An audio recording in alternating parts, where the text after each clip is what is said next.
in 1975, the world's largest democracy suddenly just stopped. Civil liberties? Gone. The press? Censored. Thousands of people arrested. We're going to dive into what happened, using David Selbourne's incredible 1977 investigation to really get to the bottom of India's state of emergency. It all kicked off with these words. This is the official proclamation. I mean, with just a stroke of a pen, a state of emergency was a reality. It was a jaw-dropping moment, using a piece of the Constitution that basically suspended the Constitution itself. But, as we're about to see, this was so much more than just a single event. And that really brings us to the central question, doesn't it? How on earth could this happen? Was it just a sudden crisis that came out of nowhere? Or was it the explosive result of things that have been building up for decades? Well, the source material for this explainer argues the answer lies in a fundamental and pretty dangerous contradiction. Okay, so to understand the emergency, the author argues that you first have to get your head around this massive, massive gap between the official image of India and the brutal reality for hundreds of millions of its people. It was truly a tale of two Indias living side by side. Listen to this. This is the official story, pulled right from a government tourism brochure from 1975. It's all romance and beauty, right? The India of snow-capped mountains and quiet backwaters. This was the postcard view, the narrative that was sold to the world and to its own middle class. And then there's the other India. The author gives us this incredibly stark, different image. It's not romantic or grand, it's visceral, it's cold, it's desperate. And this contrast, between that shining promise and this grim reality, it's absolutely key to understanding everything that came next. So while the state was patting itself on the back for all its progress, a huge part of its population was trapped in what the author calls a permanent, undeclared state of emergency. A daily crisis of hunger and debt that the official story just completely papered over. So where did this massive inequality even come from? Well, it wasn't some kind of accident. Selbourne traces it right back to the very structure of the Indian economy, especially out in the countryside. Get a load of this number, 40%. According to the census data cited in the book, at least 40% of all rural workers were completely landless. They own nothing. We're not talking about a small group here. This was tens of millions of people, with no economic safety net, just living on the absolute edge. And this table just lays it out so clearly. You had this tiny group of landlords and rich peasants at the top who owned most of the land and basically ran the show. Then you had a bigger group of small-time farmers, just trying to survive on tiny plots, drowning in debt. And at the very bottom, that massive 40%, the landless laborers with zero power and even fewer prospects. Now you're probably thinking, surely the government tried to fix this. Well, Selbourne argues that their policies actually made things worse.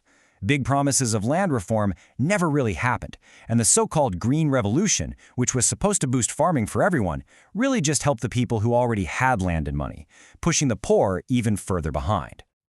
So if the economic reality was this grim, how did the state keep a lid on everything? This brings us to Selbourne's idea of the politics of illusion, basically using language to hide an unbearable reality. The magic word they used was socialism. But as Selbourne points out, this was not the kind of socialism you might be thinking of. Not at all. It was a political tool. Its real purpose wasn't to actually change things for the poor, but to create the feeling of progress, while making sure the powerful people stayed in power. I mean, this quote from the book just nails it perfectly. How do you have a revolution without a revolution? How do you change a structure without actually changing it? It sounds like a riddle, but it was the entire game plan. Use radical language to stop radical change. So let's just break it down. The promise was always abolish poverty, but the reality was inequality getting worse. The promise was socialist progress, but the reality was protecting the rich. The promise was power to the people, but the reality was tightening the grip of a small elite. This was the great illusion. And for years, this illusion kinda held. But by the mid-1970s, the crisis bubbling underneath was just getting too big to ignore. The gap between what was promised and what was happening was tearing the country apart, and it led right to a final showdown. And just look how fast everything went downhill. In '74, a huge railway strike gets brutally put down. Then, a massive anti-corruption movement starts spreading like wildfire. And then, the political bombshell. June 12, 1975, the Prime Minister herself is found guilty of corruption. Just 2 weeks later, the emergency is declared.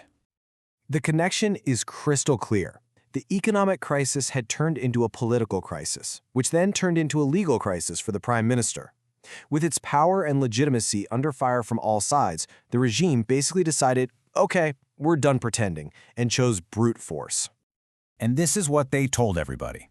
The official reasons were, well, they were all over the place. They were fighting fascists, they were stopping an economic plot, they were responding to a deep conspiracy. The fact that the excuses kept changing was a pretty clear sign that they'd lost control of the narrative and were just trying to justify their actions. So, what's the big takeaway from all this? What did the emergency really represent?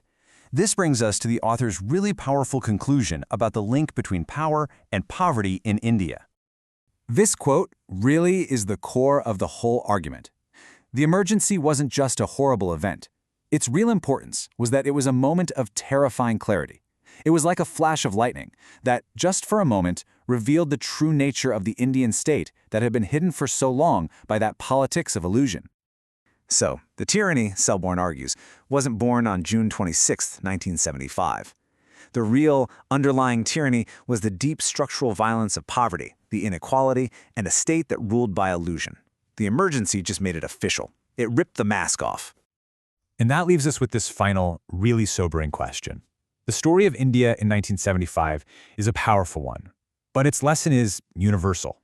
It forces us all to ask, what happens anywhere when the official story a nation tells about itself becomes completely detached from the way its people are actually living? What fills that void when the illusion finally shatters?